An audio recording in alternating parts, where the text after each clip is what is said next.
Today, what I want to talk to you guys about is NoSQL design patterns that you need to know. And a little bit about me. My name is Otto Kukic, and I work as the Senior Developer Advocate at MongoDB. And what I do at Mongo essentially is help developers understand what NoSQL is all about, show them, teach them best practices, show them how to do things the right way, and hopefully get them building applications with MongoDB and NoSQL databases. So in this talk, what we're going to discuss is design patterns. And if you're not familiar with the term design pattern, it's really just a reusable solution to a commonly occurring problem within a given context. And as a developer, you're probably using all sorts of design patterns every day in your life without even realizing it, or you might realize it, and this might be, secondhand knowledge to you. But really, design patterns, they can be technological, they can be software patterns, they can be best practices, they can be, many, many different things. And just to look at, some design patterns in the .NET world, we have like the singleton and builder pattern, which are creational patterns for how we structure our code, structure our classes. We have the observer design pattern and the decorator pattern. So if we wanted to, add responsibilities to our objects or notify the rest of our applications when an event happens, we can utilize some of these patterns in our applications. If you come from a SQL background, you're probably familiar with some very well-known design patterns in the SQL world, and they typically apply, across all flavors of SQL, whether you're using SQL Server, MySQL, Postgres, etc. And some of these patterns, are normalization. So making sure that you don't duplicate data, that, your data is in third normal form. And the relationship, so handling how your data and tables interact with each other and how everything kind of ties together. A unit of work and managing transactions, understanding what needs to happen, when it needs to happen, and how it should all be broken down. But today, we're going to focus on design patterns in NoSQL.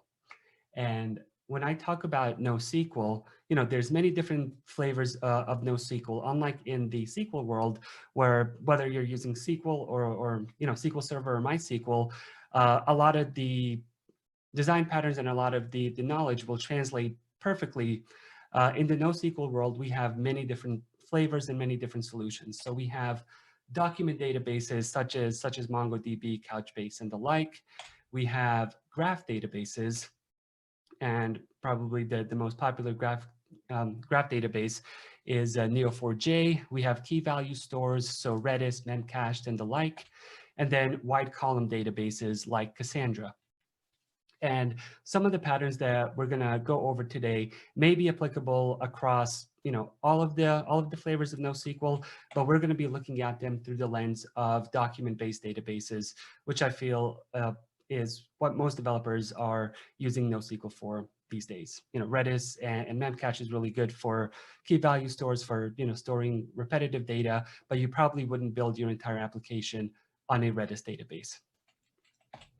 So if you're not familiar with document-based NoSQL, I just wanted to go over it very quickly in less than 5 minutes. So we're going to cover document-based NoSQL in 5 minutes or less. So the first thing I'm going to look at is data representation and how we manage and hold data within our NoSQL databases. So if we look at, we'll put relational databases on the left, NoSQL databases on the right. And in the relational world, all of our data is stored in tables that are comprised of columns and rows. So columns determine what type of data we're going to store. Rows determine the data held within. And if we, our entire application probably isn't going to fit in a single table. We're going to have many sorts of different information that we'll need to store. So we're going to have to create different tables that hold different information, and we'll link all of those tables together using the relational databases, typically done with foreign keys. So in one table, for example, I might be an employee that works for company ID number 55. well, we're not going to hold all of the company information in my users table. So, we might have a company table that has some information about what the company is. So ID 55 is MongoDB.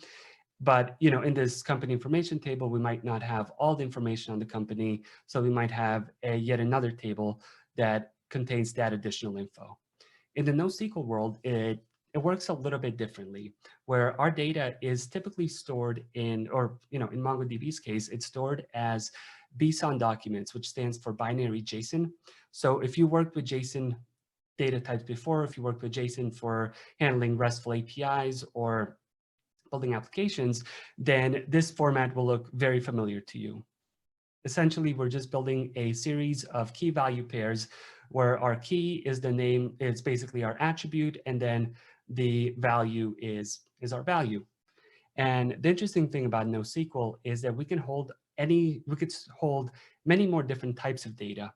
So in our relational schema, we have we can hold data types, but they're usually kind of a one-to-one relationship. So our first name is going to be of a type string. If we wanted to hold additional info, then we might have to create additional tables. But in our case here, we can embed objects, we can embed arrays, we could basically embed any sort of valid JSON data into our NoSQL schema. And we'll go a lot more into this and how it works in the subsequent slides. Now, when it comes to data design and how we think about managing our database and managing our information, we have a number of different ways, a number of different approaches in the relational world and in the NoSQL world. So in the relational world, we have the strictly enforced schema. So our database administrators or our developers, they define what our application, what our database is going to look like.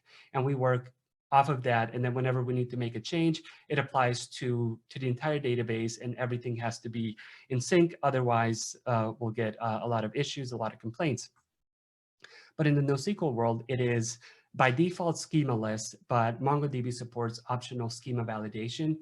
And what we mean by schemaless is you don't have to have a defined schema. You could just put information into the database as you see fit and evolve it over time. And one of the data patterns that we're going to talk about in a minute is how to manage these changes where, you might start a minimum viable project with a certain schema, with a certain set of data, but as that data evolves, how do you keep everything in sync and everything in line? In the relational database world, one of our biggest focuses is on normalization and on the data model. How do we most performantly and how do we optimize our tables, our views, so that they can be normalized, we don't duplicate data, and everything is kind of tailored around the database. While in the NoSQL world, what we're really focused on for the most part is how our data is going to be used. Is it going to be more read heavy? Is it going to be more write heavy? How are our applications, our APIs going to consume this data? How are they going to save it, retrieve it? What do they need? So, rather than trying to make our application work with our database, we are in tune telling our database how it should work with our application in the NoSQL world. And then finally, when it comes to scaling your application and scaling your database technologies, typically in the relational world, you would do what's referred to as scale up, while in the NoSQL world, you would focus on scaling out. And what I mean by this is in the relational world, when you need additional storage, when you need additional capacity for a database, you increase the size of your virtual machine. You increase RAM, you increase compute resources, you increase storage. While in the NoSQL world, you can add commodity hardware through replication and sharding and kind of scale your database and your data points vertically or horizontally, which makes it a lot easier and a lot more cost effective to have 15, 20 different clusters holding your data spread out geographically, as opposed to having a single server that's maxed out on your cloud provider. And if you're not a developer, if you're not a DevOps person and don't want to manage your database, MongoDB also has a solution called MongoDB Atlas, which essentially allows you to deploy a fully managed MongoDB instance across AWS, Azure, or Google Cloud. And so, if you don't want to manage databases at all, you don't want to manage that scalability, that functionality, you just want a database to write applications like most of us developers do, then MongoDB Atlas might be a good solution that I would encourage you to check out. And you can check it out at mongodb.com/atlas. And it's free to try, but if you wanted to play around with it more, try to play with the higher level tiers, I have a code auto200 that'll give you a $200 credit to kind of mess around in there and just play around with Mongo. But that's my sales pitch, and then that's all I'll say on that. Now let's get into data modeling basics when it comes to our NoSQL world. So, and how are we doing on time? Pretty good. So in the NoSQL world, we still have this concept of a database. And when you install MongoDB or you use a MongoDB Atlas cluster, you can create one or many databases. And each of these databases will hold a series of collections. And you can think of collections as tables in the relational database world. And you can have as many collections in a database as you want. And then within these collections, we have documents. And the documents are going to represent our data model and our schema. But remember, each user collection has a totally flexible schema. So just because, in our examples here, our attributes match up perfectly, they don't have to. We can have a first name, middle name, last name for one document while the other one doesn't have it. And Mongo, or the document database doesn't care at all. And then when we look at our user collection, we can have any sort of data, and there's any valid JSON data type is a valid BSON type, and then there's a couple of additional data types that we can use as well. So we can use integers, we can use floating points, we can use strings, we can embed objects within our collection. So here our employer field, our employer property, is an object that has additional properties within it. We can use Boolean functions, we can use dates, arrays, and we can even add references to other documents in the collection or other collections as well. So we can kind of have this this join functionality that that you may be used to in the relational world, and it works pretty similarly. It works a little differently, but the concept is essentially the same, and I'll kind of walk you through that as well as we get into some of the data patterns, the design patterns. So that's essentially what our schema might look like. And as your application evolves over time, it's going to change, and you can change all of these fields without having to tell Mongo anything, without having to change the schema. You just add the new document and Mongo will process it all the same. And then when it comes to using your application, when it comes to accessing that data, you can access it via the Mongo shell. So you just connect to the database instance via your terminal window, and you just execute commands. So, database collection, go into the users collection and find me all the users with the first name of Bhaskar. Or you can use a driver, and we have drivers for all the major languages and platforms. And here I have an example using the .NET driver. So you import the driver in your application. We add a filter here. So in this case, we want to get all of the documents who have the first name of Otto, and then we just kind of run that collection, get our information, and then get our documents. And then in here, we can add them to our models. We can render it, send it to an API, or do whatever processing we want to do on that data.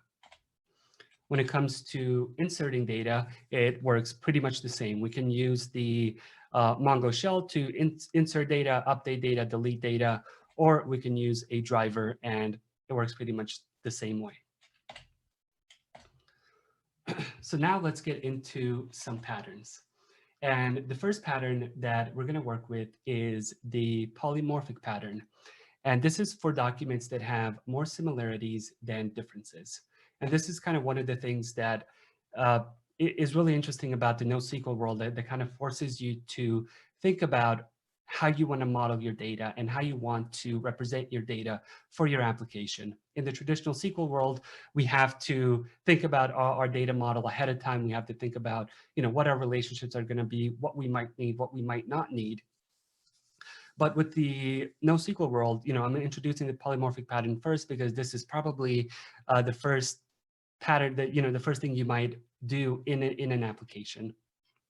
So let's assume that you have an employees collection, and your employees in your company have different roles and responsibilities. Bhaskar is an engineer, so we may want to keep track of the technologies he's familiar with. So he knows .NET, C#, Azure. But me, I might be a creative designer or the photographer for a company, and so we don't need to know what technologies I'm familiar with, but we might want to keep track of the gear that the company has bought me. So for me, I don't have a technologies field. I have a gear field that is an object that has, which camera I'm using, which lenses I have, and so on and so forth. And the good thing about this is we have some data that is the same. So our first name, last name, and employer, we have those attributes for both of the users. But for the unique functionalities of the user, like technologies and gear, we have different data types and different information. So when it comes to, and both of these documents live in the same exact collection. So we can query and we can say, hey, give me all of our employees that work out of the New York HQ, and I would get, and the results would get back myself and Bhaskar. But if we just wanted to query on, the photographers, I might have another field here that says, the type of role that you're doing, and then we could filter it that way. So the polymorphic pattern allows you for easy access to multiple documents within a single collection. And it makes queries and application logic much simpler. So instead of having to have a table or a collection for all the different types of employees that you're going to have, you can have a single collection called users or employees and have all of their information, within that document, all of the information that's pertinent to them. And as long as you're doing this, you can still query off of that collection for all of your users. And as your data changes over time, we can very easily accommodate it. So that's the polymorphic pattern, and probably the first pattern that you're going to run into when you start playing with NoSQL. The next pattern we're going to look at is the extended reference pattern. And the extended reference pattern, the best way to summarize this is embedding everything is not a silver bullet. So we as developers, we as NoSQL developers, we can choose to embed all sorts of information within a collection. But if we do that, if we have our entire application as a single collection, that's not going to be very, very performant. It's not going to be very efficient, and working with data is going to become a nightmare. But we also don't want to go the relational route and try to normalize everything and make sure that we have no duplicate data anywhere. So this is where the extended reference pattern comes in. And so let's assume that we want to keep track of companies that our users have worked for in the past. So I have Bhaskar here, and he's currently working for, select sires that are based out of Columbus, Ohio. But let's say we want to keep track of his employer history. So we want to see which companies he's worked for in the past. One way we might do it is, create an employment history array and just pass in the IDs of the companies that he's worked for in the past. But now when I want to go in and say, hey, which companies has Bhaskar worked for, I have to run two queries. I have to run one query against the database, against the users collection, to find out the company, to find out the IDs of the companies, and then run another query against the company's collection to get the company information. And this is kind of inefficient, and thanks to embedding, we can store some of the data in this employment history tab, or in this employment history property, and then the rest of the information we'll store in the company's collection if we need it.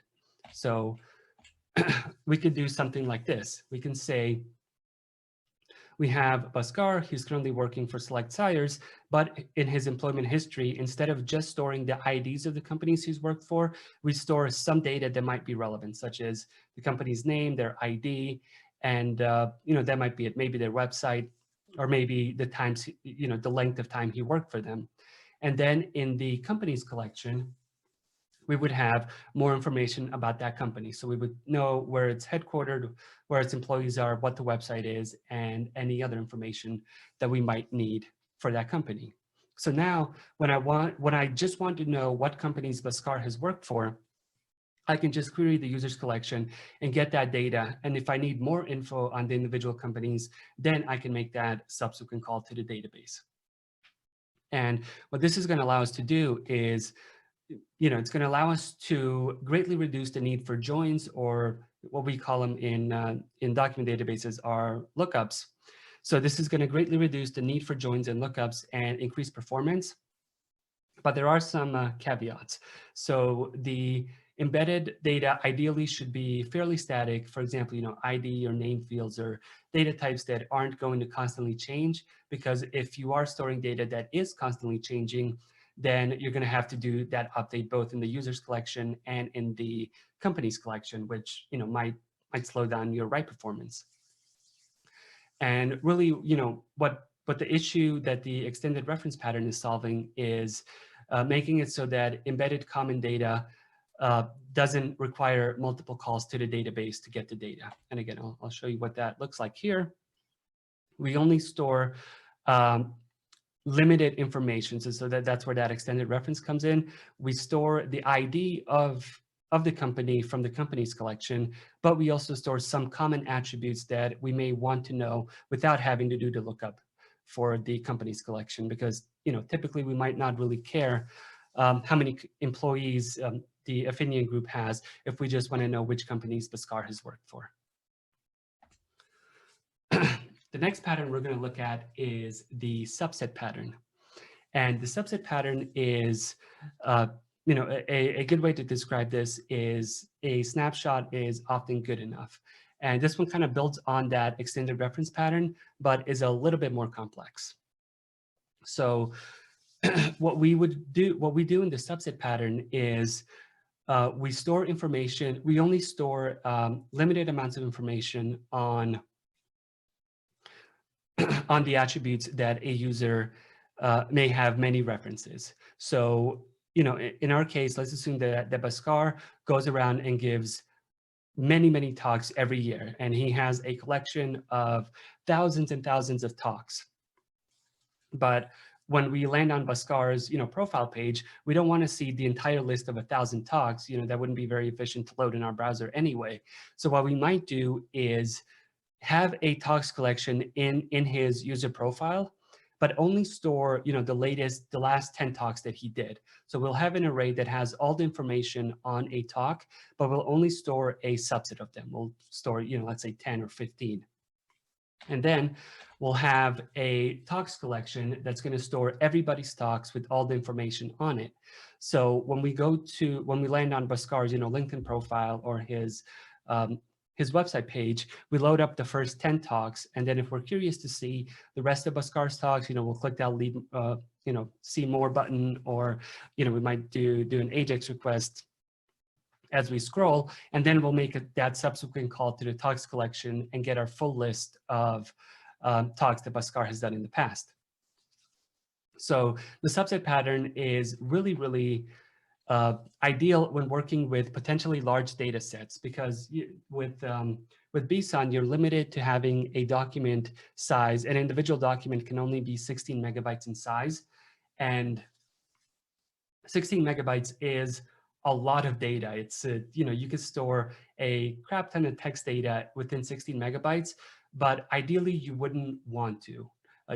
Once you store maybe, 300-400 items in an array, adding more is going to slow down, may affect performance. So, if we keep that array to only, 20, 50, 15 items, then our performance is going to be greatly improved. We don't have to worry about sorting or filtering that data, and it's much easier to work with. So if you're thinking about a data set, for example, reviews on an Amazon listing or comments on a blog post, you might have thousands and thousands of reviews, and storing all of those within a single array is going to be less efficient than having a separate collection that stores it, but having a subset of that data for easy and quick access will solve the issue. And MongoDB triggers can greatly help you in managing this pattern. So when Bhaskar does a new talk and we add it to the talks collection, we could kick off a trigger that says, when this user does this, also update their users collection with the following data. So that's the subset pattern, where we add only a subset of the information that we care about, only limited items in one collection for easy access, and then have all the other info in a different collection. The next pattern we're going to look at is one of my favorites. It's called the attribute pattern. And this one might be slightly related. If you think about the polymorphic pattern, the attribute pattern might be similar, but there is a unique difference. And we would use the attribute pattern in similar fields that share common characteristics. So let's say that we have our employee collection, we have our list of employees, and they all have different sets of expertise. And they have a set of expertise, and then we also have how much of an expert they are on a scale from 1 to 10. But we also want to be able to very quickly look up and find all of our experts, all of our .NET experts or all of our Azure experts. So rather than storing our expertise as a key value pair and having a separate value for .NET, for C#, for Azure, and creating an index on all of those fields, we use this key value attribute pattern where we say, our key is going to be .NET, and our value is going to be how much of an expert you are in this particular field. And now we can create an index on expertise.k, using the dot notation. So now all of these fields are going to be indexed automatically. And this is especially useful when you're working with data sets that you may not know how many different values you're going to have, what they might have. You just know that they're going to share common characteristics. And actually, WordPress, for example, uses the attribute pattern extensively because every WordPress site is different. Everybody that has a WordPress site has is working with a common structure, but in a unique way. So rather than the WordPress team trying to accommodate every individual use case, they make heavy use of this attribute pattern. But WordPress is hosted on MySQL. So you can see this pattern kind of applied across different databases. So with the attribute pattern, it's really excellent for cataloging data without creating explicit fields on it. And it greatly, it generally allows you for faster performance with fewer indexes needed, because rather than having a developer go in and figure out all of the unique expertise fields that we might have, we'll just create a generic key, or a generic key, and then index that, which is going to allow us to index all of these automatically, and then any subsequent items that may come in the future. Now we get into our versioning patterns, and the first one we'll look at here is our schema versioning pattern, which allows you to evolve your data model over time while still letting your application handle it gracefully. So let's say we were building this, employee management system, and for the minimum viable product, this is all the information we cared about: the employee's first name, last name, and who their employer is. But let's say, a couple months down the line, our MVP was successful. Management came down and said, we also need to be able to contact our employees. So let's get their contact information. So now we have a new field, contact information, which is an object that holds phone numbers for your mobile and work number. But now we also added this additional field called schema version and bumped it up to 2. So now in our application code, we can write specific APIs that only work with this schema version 2 that we know is going to expect the content information to be available. And this comes especially handy when we're working with APIs and public APIs that we might expose to other companies. We could tell them that if you're using API version 2, then this is the data you can expect. And if you're using API version 1, then don't expect the contact information. And then as our schema evolves, we might have work location, we might have an email field, we might have additional attributes. Every time we change the schema for our data model, we just increment the schema version. And that tells our application what data to expect back, what data we can work with. And we can also query off of this schema version. So we can say, database.collection, find where schema version is 2, and get me back the employee's contact information, and we would get back documents that have the mobile and work number. So as our schema evolves, as we add more and more features, our schema is going to get more and more complicated. More and more fields are going to be added, fields might be removed, and we'll keep track of that. We'll keep a track of what schema we were working with using this schema version integer. And then if we wanted to do some, data cleanup in the future, we would know which ones we would need to bump to the latest version. MongoDB also has a feature called Schema Validation. So if you did want to enforce a schema in your MongoDB database, you could do it natively using this the Schema Validation functionality that was introduced as a version 3.6. And with the schema validation, what you can do is tell us what fields you're going to require, what types those fields should be. You can run all sorts of logic here. You can have a minimum length, maximum length, run regex expressions, and all sorts of validation information on the schema to ensure that the data coming in matches what you're expecting. But where this differs from a traditional relational database is this schema validation is optional, and even if you do turn it on, you can have it warn you instead of rejecting an insert. So let's say we implement this user validation schema and we require the first and last name, and a user goes and we don't know what the user's last name is going to be, so we only have a first name. We can still accept that document, write it to the database, and then log out an error or log out a warning to our administrator or to our application saying that, we did insert this document, but its schema doesn't match. So at the end of the day, this still gives us that flexibility of working with a schemaless design while still ensuring that our schema can be, while ensuring that we have some semblance of order and it's not just pure chaos at our database level. So that's schema validation. The next item we're going to look at is the document versioning pattern. And with the document versioning pattern, what we really want to do is keep historical records of data. And I'm sure, if you work in healthcare, legal, or any of those industries, you've probably had to do this in the relational world as well. So what we want to do is keep historical records of our data. So every time a change is made, we might add a new field, delete a field, update a field. We would add a new document in the user's revision collection that has that revision, and then our user's collection would have the latest. So let's say, I go in and I update the user's collection and add Bhaskar's gender to the user collection. Now, the user's collection is going to be bumped to latest 2, and then in our user revisions collection, we're going to have that version 1 that has Bhaskar's, that has that initial snapshot information.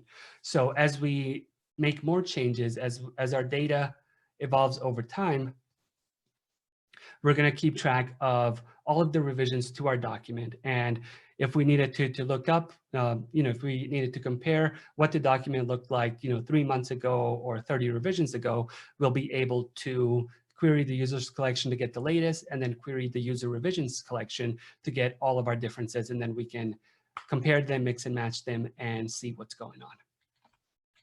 So The downside of this pattern is that it requires multiple writes per insert or update. But again, we can use MongoDB triggers to, when we run an insert or an update, to automatically do that on the database side and not handle it within our application logic.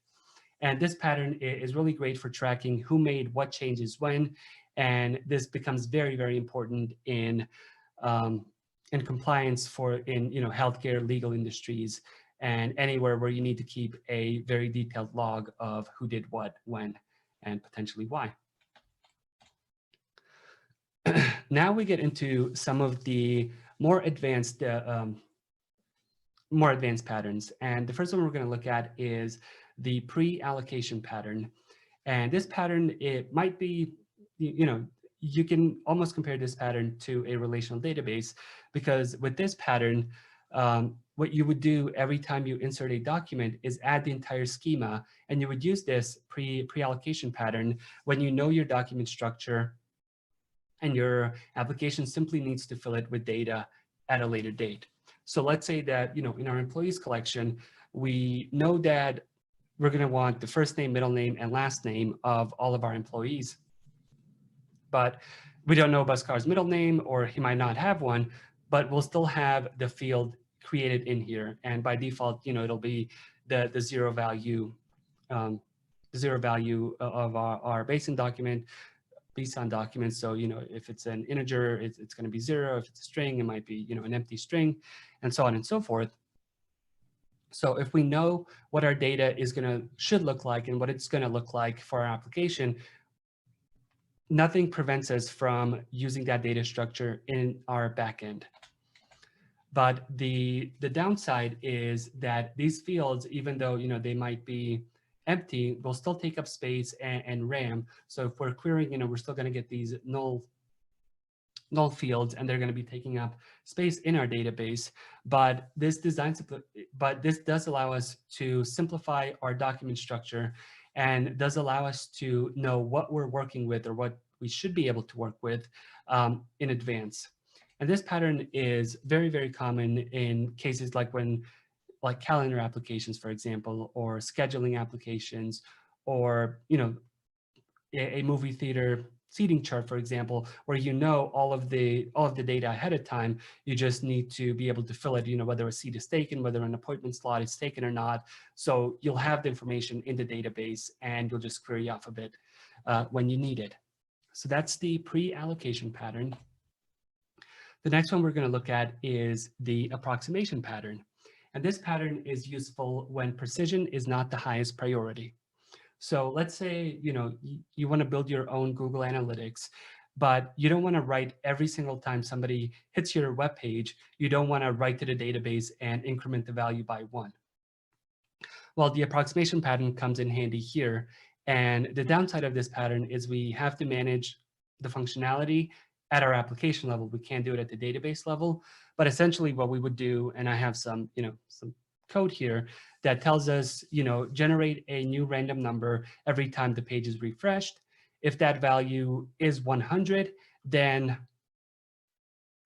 go to my website AutoXYZ, or for the website AutoXYZ, increment the views count by 100, and then replace that information in the database with the new view count.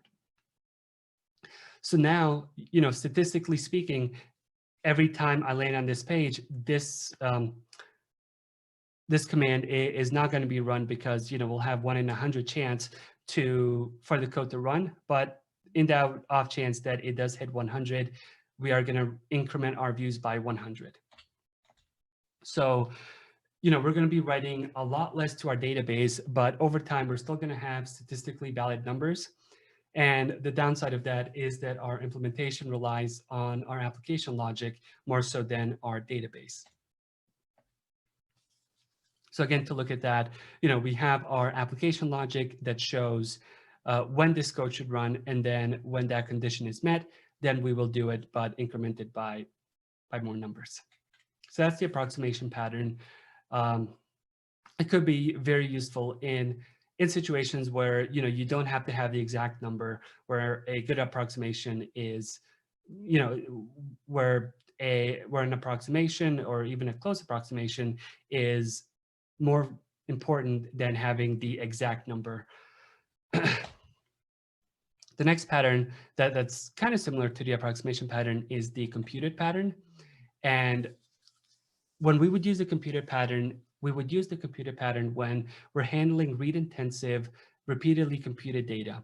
So let's say we changed our data model for our analytics application a little bit, and we tracked views by day.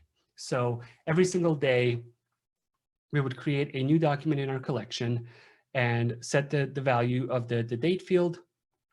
And then that approximation pattern would kick into place. So every 100 views, we would hit that one, or we might not, but every few hundred views, we would hit that true statement a couple times to increment our view count. And in our dashboard, I wanted to be able to see the number of views every day. So, or the number of total views for a period of time.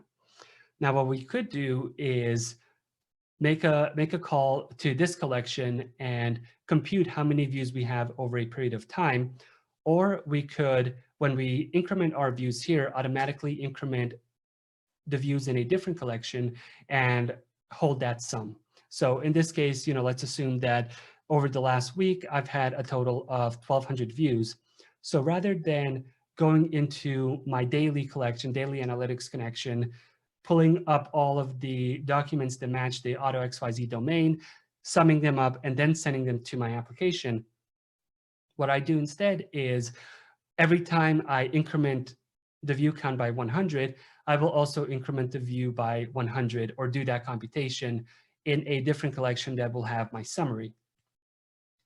And this is going to greatly reduce the number of computations needed, and especially if you're writing a read-heavy application, doing these computations over and over again might not be the best use of time. So with with this pattern, we greatly reduce CPU and compute resources when processing reads because we don't have to sum them up every single time. But it can be difficult to identify when this pattern should be used and when to use the computed pattern and when to just sum everything up. Let's see, did I have notes on this one?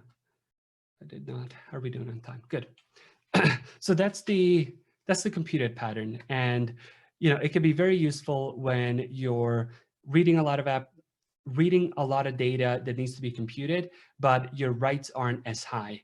And the other upside to using this pattern is you don't have to do it every time an update is done. If you don't absolutely have to have the latest view count, you can run this on a cron job, for example. So, update the total view count every 15 minutes or every hour. So there's a lot of use cases for this pattern, but identifying when and how to implement it is really going to depend on what your application needs are. And that's really, one of the big things about NoSQL databases is a lot of the data modeling depends on how your application is going to be used. And these patterns can help you, but identifying when to use them is really going to be dependent on the type of application you're building, the type of read and write operations that are going to be happening, and information like that, as opposed to, what my table should look like, what the relationships are, and so on. But let's get to the next pattern, which is the bucket pattern. And the bucket pattern is a smarter way to deal with streaming data. So let's say you had let's say our employee, we had new management come in and they want us to keep a log of every single hour, what we do and what we're working on. So rather than creating a new document for every single hour in the workday, what we can do is bucket all of that by day. So for 4:15, we'll have a log field that has an array of 8 working hours or 10 working hours. And for each hour, we'll create a note of what we were working on. So in the first hour, we were setting up our working environment. Hour 2, we were installing dependencies. Hour 3, we're setting up our database, et cetera, et cetera. So now instead of having, 8 documents for a single workday, we have one document, and we can still look up this information. If we needed to get a week-long summary, we could do a really easy aggregation to put all those days together and kind of get the full view. Now, this was kind of a contrived example in keeping a log, but where this bucket pattern really comes in handy is in IoT applications. Let's say you had a sensor that's reporting on the temperature, every minute or every hour, or you had some sort of other application that was, managing inventory or managing constantly changing streaming data. In this case, instead of having 8 items in this array, you might have 60 or 100, and that makes it much easier and much more performant to have an array of 100 documents, one document with an array of 100 documents than 100 documents with just one field. So allows for easier management of streaming data and reduces the number of documents in a collection while improving performance. The next pattern, and this one, this is probably one of my favorite patterns because I hadn't even, considered how this might affect my application design before I got into the NoSQL world. And this is the outlier pattern. And with this pattern, you're really planning your schema and your database for the 99% of use cases and handling the outliers, the 1%, differently. So I have 2 documents here, and I'm still working with this employee collection. So we have Bhaskar and we have myself, and we have a list of references and a list of praises that people have given us, or recommendations. And for me, I only have 3 references, which isn't very many. So my has extra references field is set to false. So if I need to look up my list of references, I could do it directly, from my user object. But Bhaskar, he's a great worker, a great employee, a great contributor. So he has thousands and thousands and maybe even millions of references. So for him, we set this has extra references property to true, and we store those additional references. So let's say in this array, we'll store 10 references or 15 references. And then for the additional references, if our user has, way too many or out of the bounds of what we would expect, we'll have a separate collection to store those. And what this is going to allow us to do is accommodate the 99% of users with our data model to make it the most performant. And then for that 1% of use cases that are outliers, we can handle it slightly differently. So we tailor our databases to our typical scenarios while still allowing for outliers to come in and not completely blow up our application. There is a little bit of extra reliance on our application logic to handle this outlier use case, but it's typically better to do this than to plan for, than to not store references at all in this collection and have 2 database calls for 99% of our users, which may only have, 3 to 5 references in their collection. So that's the outlier pattern, and it really kind of changes the way you plan your database design, your schema, because you're thinking about what is the typical user going to do, not what is the super popular user going to do, or what if I have a situation where one user or one field gets way too many of one item. And finally, we get to the tree pattern. And the tree pattern is for dealing with hierarchical data. And in this case, we have our users collection. And here, I need to be able to, or, our application needs to understand who do I report to, and who does my manager report to, and who does his manager report to, and so on and so forth.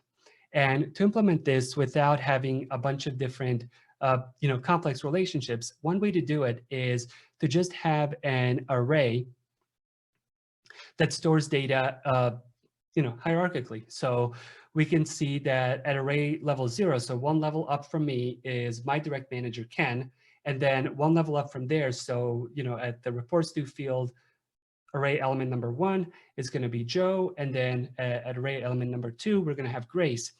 And this allows us to create that graphical that graphical query and be able to create represent hierarchical data without having to do any sort of complex relationships and trying to do many different joins to make it happen.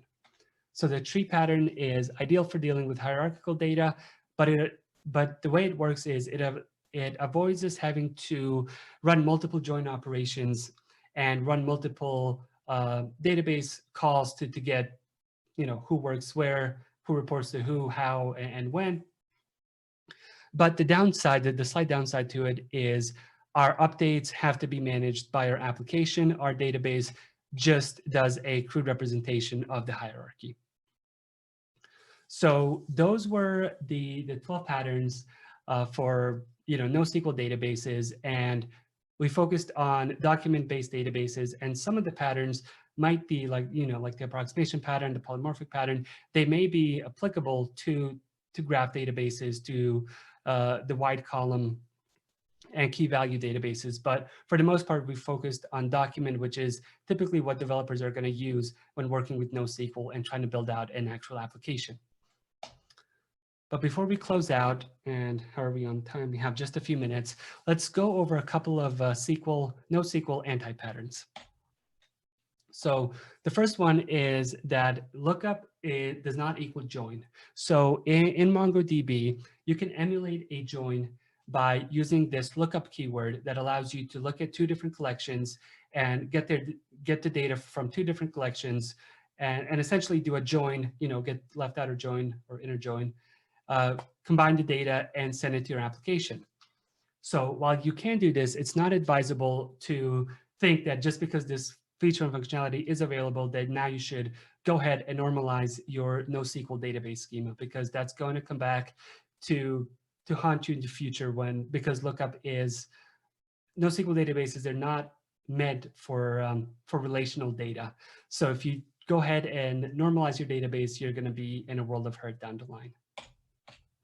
The second one is object data modeling. So I'm sure you worked with object relational models or ORM systems when connecting to your SQL Server or MySQL to make it easier to work with your database models, your relational database models within your application. And in the NoSQL world, instead of object relation, it's object data modeling. So while you can use these to implement database constraints at the application level, you are removing the key benefit of a schemaless database. So while if you're new to NoSQL, you use an ODM to make it simpler to work with data, because it gives you those traditional SQL constraints. You're just limiting yourself to what's possible with a NoSQL database. So for that reason, I wouldn't recommend using ODMs. Mongo has native drivers for all the major languages and platforms, and the syntax is very, very easy to learn, very powerful. So I personally wouldn't recommend it, but happy to discuss, why you may want to use it. And then finally, forget relational practices when coming into the NoSQL world. When we work with relational databases, our first inclination is to think about what are our tables going to look like? What are those relationships going to look like? Let's match them up. Let's figure out what our data looks like, and then we'll let the application kind of be constrained by it. In the NoSQL world, we really want you to focus on your application and how your application is going to use the data, and let everything else follow. You can embed the data, and when it comes time, when you outgrow that collection and you need to break it up, do it then. But don't try to overcomplicate things, and don't try to plan your of course, plan your data structure a little bit ahead of time, but don't get bogged down by the details so much that you slow down and stop writing application code. Focus on your application. Focus how your application will use the data, and let the NoSQL database work for you in that regard. So to summarize, and I know we're running out of time, the real power of NoSQL is flexibility. We as developers, we want to build a quick MVC, and if that MVC takes off, we want to quickly iterate on it, build more features and functionality. And this is where NoSQL really comes in handy. We can throw any sort of data at it, and as long as it's valid JSON, it's just gonna accept it. Schemaless does not mean, don't think about your data model at all and, just throw stuff in randomly at your collections, because that will come back and haunt you in the future. But there are many established design patterns that make it easy to solve most of the use cases. And the kind of crappy thing that I hate telling people when it comes to NoSQL is, when they ask me, what's the best practice for this? How should I do this? Really, without being able to understand how your application is going to use the data, I have to answer with, it depends, because X, Y, and Z. But hopefully some of the design patterns that I showed today are useful in at least giving you something to think about on how you may implement something, or if you're already using NoSQL and running into a specific performance issue, how you might go about solving it with one or more of these patterns. So with that said, thank you guys so much. Thank you, Bhaskar, for putting together the presentation. If you guys want to try out MongoDB, again, you could do it at Atlas and use the code AUTO200 for a $200 credit. And with that said, thank you. And I think we have just 1 or 2 minutes for questions. So we'll see if there's any there. Thanks again.